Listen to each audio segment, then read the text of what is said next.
Hello and welcome to Idea TV News Updates. I'm Paul Olatpupo. We begin with the headlines. Federal government warns youth against illegal migration. Court orders police to maintain status quo on tinted permit enforcement. ATIKU urges urgent electoral reform as European Union delegates visit Nigeria. UN Food Agency to suspend aid for 750 in Somalia. And away from Africa, Trump sets Sunday deadline for HAMAS to accept Gaza peace plan. And in health, Nigeria reports 11 new LASSA fever cases, 2 deaths. And in business, Nigeria loses $46 billion to crude oil theft in 11 years, says report.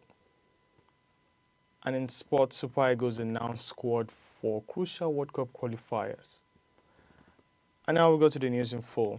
The Minister of Youth Development, Mr. Ayodele Olawade, has warned Nigerian youths about the danger of illegal migration, describing it as a serious threat to lives, community, and national development. Speaking at an advocacy program in Abeokuta, he noted that while illegal migration is part of human growth, irregular migration, often driven by unemployment, insecurity, and economic hardship, leads many youth into deadly situations, including human trafficking and death at sea. Olawade highlighted that the Mediterranean Sea has become a graveyard for many young Nigerian youths, with countless others falling victims to modern-day slavery, organ investing, and other forms of exploitation. He stressed that the federal government is committed to reversing the trend through strategic empowerment programs designed to provide youth with appropriate skills, resources, and support to thrive and contribute to the national development. Officials from Ogun State and the National Agency for Prohibition of Trafficking in Person, NAPTIV, also emphasized the need for awareness and education on safe migration. They encourage youth to follow legal channels and make more informed decisions about traveling abroad, while pledging continued support through local empowerment initiatives aimed at curbing irregular migration. Still in Nigeria, a federal high court in Warri, Delta State, has directed the Nigerian Police Force and Inspector General of Police to maintain the status quo in a case challenging the legality of tinted glass permit enforcement. The suits filed by lawyer John Akikpopo Martins questioned whether the police acted within the Motor Vehicles Prohibition of Tinted Glass Act of 1991, which allows permits only for good cause such as medical or security reasons. The police have revealed the tinted permits policy through their digital platform PostSAP, citing security concerns and public complaints about vehicles with factory-fitted tints. Enforcement officially began in June 2025 but was extended twice to November to give motorists more time to comply. Critics urged the blanket enforcement infringing on constitutional rights, risk assessment, and lack transparency in fee handling and application process. Civil society groups and the Nigerian Bar Association have voiced similar concern, and with some filing separate suits, the Warri Court's directives leaves the police in legal limbo, creating uncertainty for millions of motorists until the case is resolved. And also we see that the former Vice President ATIKU Abubakar has raised concern over the slow pace of electoral reforms in Nigeria 2 years after 2023 general election. Speaking during a meeting with the European Union delegation led by Barry Andrews, head of the 2023 EU election observatory mission to Nigeria, ATIKU stressed that credible elections are essential for safeguarding democracy and national unity. ATIKU highlighted the need for Independent National Electoral Commission (INEC) and the National Assembly to urgently collaborate on delivering transparent and credible election laws that ensure every vote counts. He expressed concern that little progress has been made, emphasizing the urgency of the reform ahead of 2027 general election.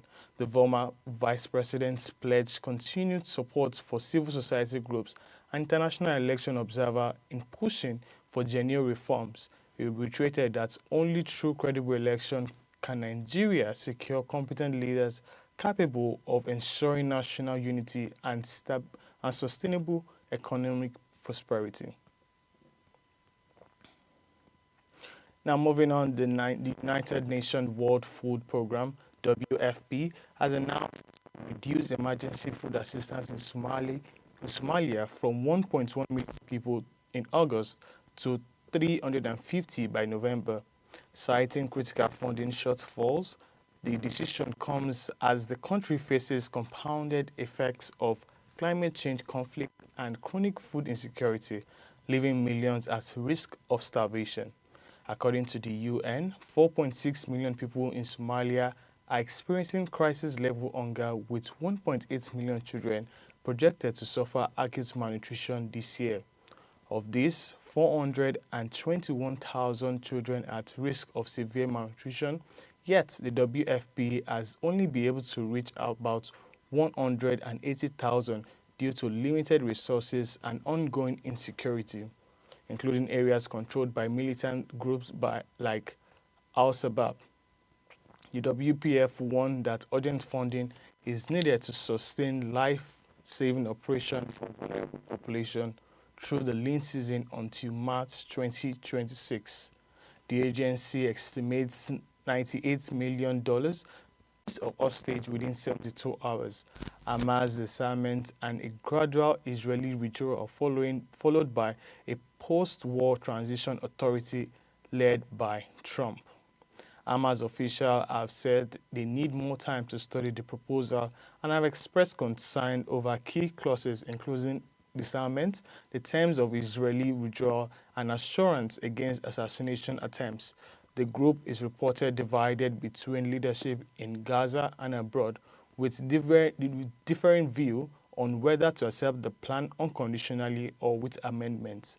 Meanwhile, heavy Israeli attack and ground attack continued in Gaza City, displacing hundreds of thousands and causing severe humanitarian suffering. UN and human rights groups have condemned the escalating violence, describing designated safe zones as places of death and highlighting the catastrophic living conditions for civilians amid ongoing bombardment. We're going to a quick break now. Once we return, the news continues. We'll be right back.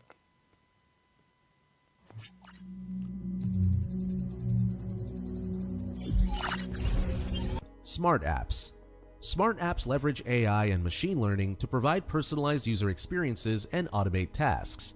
These apps are being used across sectors like finance, healthcare, and retail to improve customer engagement and operational efficiency.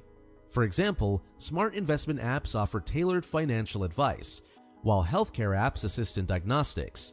However, data privacy remains a concern as these apps collect sensitive user information. The market for smart apps is projected to grow to $62.4 billion by 2025. Hey, welcome back. If you're just joining us, this is still Idea TV News Updates, and now to the rest of the news. In health, the Nigerian Center for Disease Control (NCDC) has confirmed 11 new Lassa fever infections and 2 fatalities across Ondo, Bauchi, Kogi, and Anambra State. This marks a slight decrease from the 13th case recorded the previous week from January to mid-September 2025. Nigeria has reported about 7,673 suspected cases and 895 confirmed cases, resulting in 166 deaths, a case fatality of 18.5%, higher than last year's 16.9%. The highest burden is concentrated in 5 states here in Nigeria, states like Ondo, Bauchi, Edo, Taraba, and Ebonyi State. The most affected age group is 21 to 30 years, with a male to female ratio of 1 to 0.8. NCDC urges Nigeria to maintain good hygiene, store food properly to prevent rodent contamination, and seek early medical care when symptoms appear. The National LASSA Fever multi-partner continue coordination response efforts nationwide to curb the spread of the disease.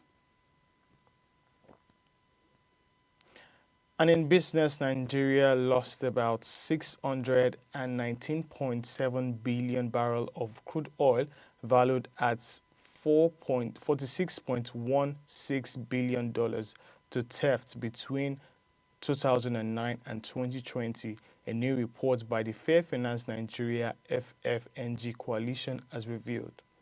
The study focusing on Akwa Ibom and Bayelsa states highlighted weak regulation, systemic corruption, and alleged complexity of some security agencies and oil companies as drivers of industrial-scale theft, depriving the country of vital revenue and worsening case in host communities, despite oil and gas accounting for 89.23% of Nigeria's export in third quarter of 2023. The report shows that benefits rarely reach local communities, while the Nigerian National Petroleum Company Limited, NNPCL, secured over $10.3 billion in loan between 2020 and 2023.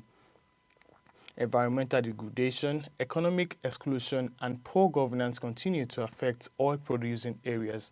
The Petroleum Industrial Act (PIA) 2021 mandates contribution to host communities development trust estimate at $500 to $800 million annually, yet only $21.75 million was remitted between 2022 and 2023. FFNG coalition leader called on the federal government, oil companies, and financial institutions to enforce transparency, accountability, environmental, social, and governance standards in the sector.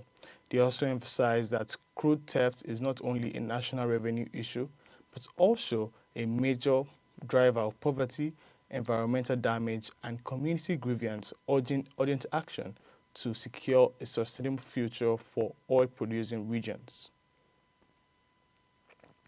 And in sports, Nigeria's name is 23-man squad for November 2026 FIFA World Cup qualifiers against Lesotho and Benin, with coach Eric handling Sevilla striker Ako Adams is first call.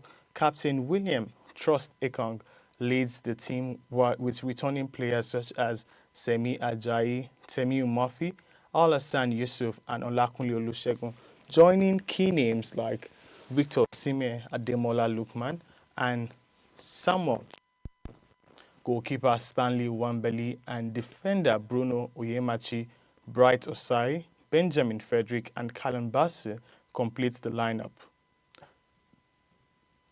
The squad announcement comes as Nigeria seek to recover in Group C after 5 draws in 8 matches. FIFA's recent sanction against South Africa, which overturned a 2-0 victory over Lesotho, has boosted Nigeria's qualification hope. The decision has reshaped the standings as Benin and South Africa lead with 14 points each, Nigeria and Rwanda on 11 points, while Lesotho on 9 points. A win over Lesotho on October 10 will level Nigeria with leaders before the final match against Benin in Uyo on October 14. 2 victories could see Super Eagles finish 17 points, potentially securing automatic qualification through goal difference, though goal difference remain crucial. If they fall short, Nigeria could still advance as one of Nigeria's best runner-up. And that's all we have for you today on the Idea TV News Update. But before we go, here's a recap of the headlines. Federal government warns youth against irregular migration. Court orders police to maintain status quo on tinted permits enforcement. ATIKU urges urgent electoral reform as European Union delegation visit Nigeria. UN Food Agency to suspend aid for 750 in Somalia. And away from Africa, Trump sets Sunday deadline for Hamas to accept Gaza peace plan. Meanwhile, in health, Nigeria reports 11 new Lassa fever cases, 2 deaths. And in business, Nigeria loses $46 billion to crude oil theft in 11 years. And finally, in sports, Super Eagles announces squad for crucial World Cup qualifiers. Do not forget to follow us across all our social media platforms at Dear Television. I am Paul Olatupo. Thanks for watching.